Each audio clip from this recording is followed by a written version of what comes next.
BJP এবং তৃণমূল দুজনেই রাজ্য এবং দেশটাকে লুট করতে এসেছে। এদের পলিসি লুট করা। নদিয়ার কৃষ্ণনগরে জনসভায় উপস্থিত হয়ে রাজ্য এবং কেন্দ্রীয় সরকারকে একযোগে আক্রমণ বাম নেত্রী মীনাক্ষী মুখার্জির। ব্রিগেডে যখন জনগর্জন সভা করে প্রার্থীদের নাম ঘোষণা করছে তৃণমূল, ঠিক তার কিছুক্ষণ পরেই নদিয়ার কৃষ্ণনগরে জনসমাবেশ করলেন সিপিআইএম নেত্রী মীনাক্ষী মুখার্জি। বক্তব্য রাখতে গিয়ে তিনি বিজেপি তৃণমূলের দলবদল নিয়ে আক্রমণ করেন। তিনি বলেন, এই নীতি আগে ছিল না, বিজেপি এবং তৃণমূল আঘাত করে এই নীতি তৈরি করেছে। পাশাপাশি তিনি দলবদল নিয়ে স্পিকারকে আক্রমণ করেন।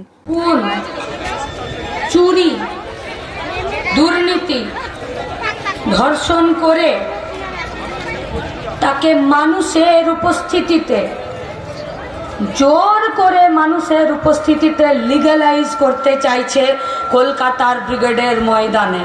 তাই ওরা সন্দেশখালিতে ধর্ষণ করে ব্রিগেডে জনগণের গর্জন করতে চাইছে। তার বিরুদ্ধে গোটা রাজ্য জুড়ে খেটে খাওয়া মেহনতি মানুষের কাজের দাবিতে, পেটে ভাতের দাবিতে, বেঁচে থাকার দাবিতে এই লড়াই। তার জন্য 10টা সমাবেশ হচ্ছে, সাগর থেকে পাহাড় পর্যন্ত। আর এই নদিয়ার কৃষ্ণনগরে আজকে নদিয়ার মহিলাদের উদ্যোগে সমস্ত অংশে সাধারণ মানুষকে নিয়েই আমাদের আজকের সভা। ওরা কি করছে? मदारी का खेल देखे हैं? मदारी जब आते हैं तब छोटा सा एक बंदर का बच्चा लेकर आता है,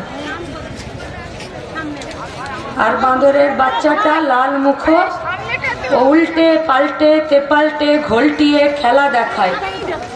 मदारी खुद तो अनपढ़ होता है, लेकिन जो लोग खेला देखने आता है उसमें जो भी लेखा पढ़ा जाना मानुष है ताराओ हाथताली दिएई चले जाए, और मादारी खेला देखिए पैसा गुटिए झोला उठिए पालिए देय। सेई मादारिर खेलई देखाচ্ছে আজকে গোটা দেশ ও রাজ্য জুড়ে।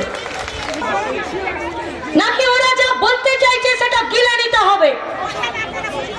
হ্যাঁ, লড়তে গেলে, মানুষের জন্য কাজ করতে গেলে নিশ্চিতভাবে জনপ্রতিনিধি এবং একটা চেয়ারের প্রয়োজন হয়। তো রমাদি বসে আছেন, কমরেড রমা বিশ্বাস।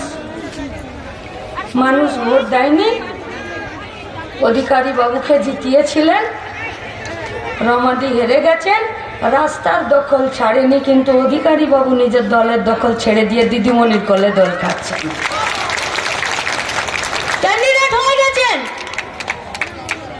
और हम लोग जानते हैं कि बेईमान का कोई जात नहीं होता, गद्दार का कोई मजहब नहीं होता। ये যারা বেঈমান হয় তারা মানুষের সাথে চিরকাল বেঈমানি করে। কি করতে চাইছে ওরা?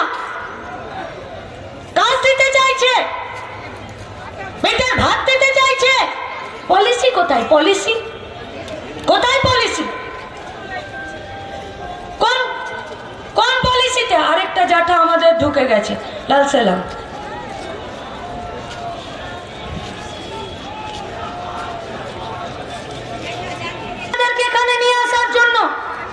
এখানে এসে উপস্থিত হয়ে লড়াইয়ের খাতাতে নিজেদের নাম লেখার জন্য।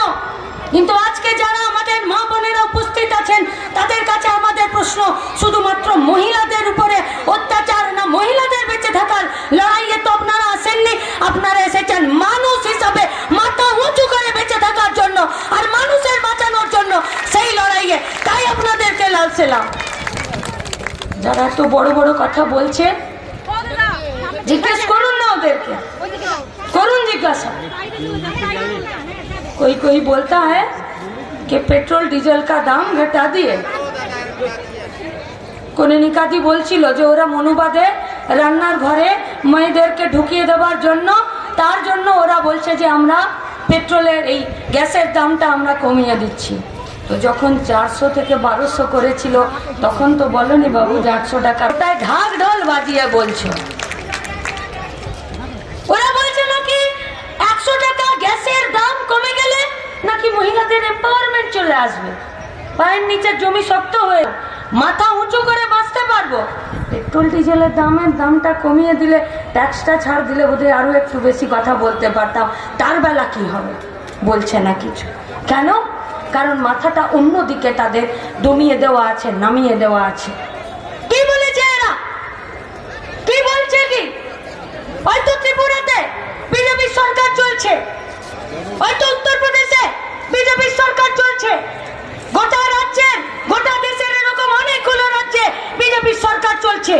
बीजेपी बोल से रिपोर्ट। अरे दलित होना बात दे दीजिए, नीचा जात होना बात दे दीजिए, सिर्फ लड़की होने के लिए যে রাজ্যগুলোতে বিজেপি শাসন পরিচালনা করছে সেখানে সেই সব রাজ্যে মেয়েদের উপর অত্যাচার সব থেকে বেশি।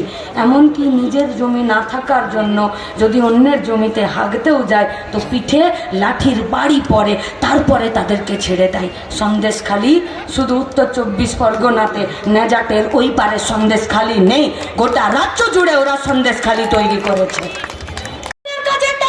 দুর্নীতি ধরে ফেলার জন্য একটা উঁচু চেয়ার আর গায়ে ছিল ভিআরপি ভিলেজ রিসোর্স পার্সন।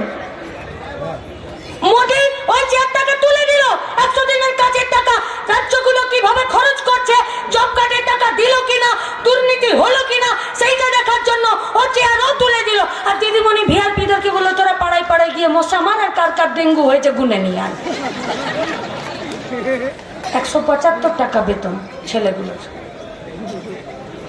এক একটা পঞ্চায়েতে 5 থেকে 10 জন করে ভিআরপি কাজ করছে, তার সাথে 5 থেকে 6 জন ভিসিটি। 175 টাকা করে বেতন, ভাবতে পারছেন?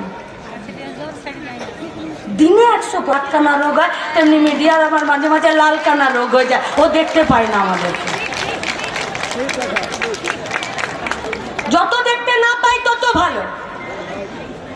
एक पेशेंट एक डॉक्टर के पास गया, बोले कि डॉक्टर साहब महंगाई, बेरोजगारी, देश का विनाश कुछ नहीं हमको दिख रहा है। डॉक्टर बोला कि तुमको अंधभक्त वाला रोग हो गया, इसीलिए तुमको कुछ दिखाई नहीं पड़ रहा। मीडियारो अंधभक्ति रोग হয়ে গেছে কিনা কে জানে। পশ্চিমবঙ্গেও তারা বেরোজগারি, মেহেঙ্গাই, প্রতিদিন মানুষের সম্মান, জীবন জীবিকা লুট হয়ে যাচ্ছে, তারা দেখতে পায় না। তারা জিজ্ঞেস করছে দিদিমণি আপনি রুটি বানাতে পারেন? আপনার রুটিটা গোল হয়? এটা প্রশ্ন। जैसे वो फिल्म का हीरो अक्षय कुमार, वो दादा से पूछे थे कि अपनी आमटा कामड़े खान ना चूसे खान। এটা মিডিয়ার রোল। দাম নেই এদের। 100 দিনের কাজের টাকার হিসাব নিয়ে বলে দেবে। আজ 2.5 বছর ধরে দিল্লিতে পার্লামেন্টে 100 দিনের কাজের টাকা আটকে রেখেছে। আজ যাদের সোশ্যাল অডিট করার কথা ছিল ভিআরপিদের, আসলে 100 দিনের কাজের শুধু আইনটাকে আদায় করেনি লাল ঝান্ডার পার্টি। লাল ঝান্ডার 62টা এমপি বাইরে থেকে কংগ্রেসকে সমর্থন করেছিল, বলেছিল আমাদের না তো মন্ত্রিত্ব লাগবে, না তো গাড়ি লাগবে, না তো বাংলা লাগবে। মনমোহন সিং পুছেতে তো কে লাগেগা, বললো গায়ের বেকার ছেলেগুলোর জন্য 100 দিনের কাজের গ্যারেন্টি 1 লাগবে, শুধু ওইটা দিয়ে দাও। শুধু একটা আনলে চলে না, তাকে সুরক্ষিত করার জন্য, তাকে বুলেট প্রুফ জ্যাকেট পরানোর জন্য সোশ্যাল অডিটার হিসাবে ভিআরপি থেকে শুরু করে এমবেডার বলে 2টো পোস্টকে পর্যন্ত তারা রিক্রুট করেছিল, তৈরি করেছিল, সেখানেও বন্ধ করে দিল। এদেরকেও সোশ্যাল অডিট করতে দিল না। যত সোশ্যাল অডিট করতে দিল না তত দুর্নীতি হলো। আমার টাকা ওর অ্যাকাউন্টে চলে গেল। আমি বিছানায় 72 বছরের বয়স্ক ভদ্রলোক শুয়ে আছি, আমি জব কার্ড হোল্ডার হয়ে গেলাম। কেন? কারণ আমার ছেলে ব্লক সভাপতি, তাই আর সে তৃণমূল করে, তাই আমার নামে জব কার্ড আছে। তাহলে ধরবে কে চুরি? বললো কেন? মুকুল রায় দিল্লি গিয়ে পাটনা চলে যাচ্ছে, পাটনা গিয়ে মুম্বাই চলে যাচ্ছে, ছেলে খুঁজে খুঁজে নিয়ে আসছে। এরপর কে চেয়ারম্যান হলো পিএসসি? উত্তর দিনাজপুরে রায়গঞ্জের কৃষ্ণ কল্যাণী। পার্লামেন্টের ভেতরে বিজেপি আর বাইরে তৃণমূল। পিএসসি চেয়ারম্যান হয় এই দুর্নীতিগুলোকে, এই সমস্ত টাকা লুটকে, মানুষের মান সম্মান, জীবন জীবিকা লুটকে ধরার কথা ছিল। কি কাজ এদের পিএসসি চেয়ারম্যানদের? কি কাজ করলো না? কাজ আমরা প্রশ্ন করতে চাইছি বিধানসভার স্পিকারকে। যে স্পিকার বসে আছে আমরা তাকে প্রশ্ন করতে চাইছি। এ রাজ্যে দলত্যাগ বিরোধী আইন নেই। একজন রানিং এমএলএ কে বিজেপির, তাকে আজকে তৃণমূলের ক্যান্ডিডেট করে দিল রানাঘাট লোকসভার। আপনি মুকুটমণি অধিকারীকে তা আপনি পদত্যাগ করতে বাধ্য করবেন না বিধানসভা থেকে? আপনি মুকুল রায়কে পদত্যাগ করতে বাধ্য করবেন না? আপনি সৌমেন রায়কে পদত্যাগ করতে বাধ্য করবেন না? আপনি কৃষ্ণ কল্যাণীকে পদত্যাগ করতে বাধ্য করবেন না? তাহলে তো রাজীব বাবুরা যাওয়া আসা করবে। আরে হাটে এত কম টাকাতে কোনো একটা বুড়ো হয়ে যাওয়া পাঠা বিক্রি হয় না।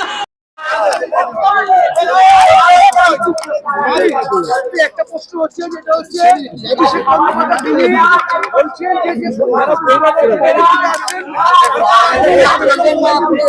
বেশ তো একটাই। আর বহিরাগত বলছেন নেচে নেচে 100 দিনের কাজের টাকা গায়েব করে দিয়ে প্রথম দ্বিতীয় পুরস্কার তো আপনারাই নিতে গেছেন। আরেকটা প্রশ্ন হচ্ছে যে প্রার্থী করা হয়েছে এই রানাঘাট লোকসভা থেকে, সেখানে কিন্তু সম্ভবত প্রার্থী ছিল তৃণমূল থেকে দাঁড়ানো হবে, সেখানে কিন্তু পাননি। এবার কি বলবেন? এ বাবা, ও তার প্রার্থী হওয়া ছিল কার না ছিল আমার সঙ্গে আলোচনা করেছে, আমি কি করে জানি? দিদি, যে সাংসদকে বহিষ্কার করা হয়েছে তাকেই আবার তৃণমূল প্রার্থী করেছেন। কৃষ্ণনগর লোকসভা কেন্দ্র মোহাম্মদকে আবার প্রার্থী করা হয়েছে। মানুষ কি লড়াই হয় পলিসির বিরুদ্ধে। তৃণমূলের পলিসি দেশ বাঁচানোর জন্য এবং লুটকে বন্ধ করার জন্য নয়, লুট করার জন্য। ফলে প্রার্থী হোক আর যে হোক, লুটই করবে। মানে জিতে গেলে আরো একবার গোটা দেশের সঙ্গে রাজ্যকে লুটে নেবার পেয়াদাদের নাম ঠিক করেছেন। দিদি, এই যে দেখা যাচ্ছে যে রাজনীতি দল বদলের প্রহর দেখা যায়। পশ্চিমবঙ্গে এই সংস্কৃতি ছিল না, তৃণমূল আর বিজেপি এই সংস্কৃতির আমদানি করেছে। আর বিধানসভা স্পিকার তিনি তার কাজ ঠিকভাবে করছেন না বলে এটা আরো প্রশ্রয় পাচ্ছে। একটা বলে একটা থেকেই স্পিকারকে জবাব দিতে হবে। আপনারা সবাই মিলে স্পিকারকে একদিন ঘেরাও করুন, আমরা আসবো আপনাদের সাথে।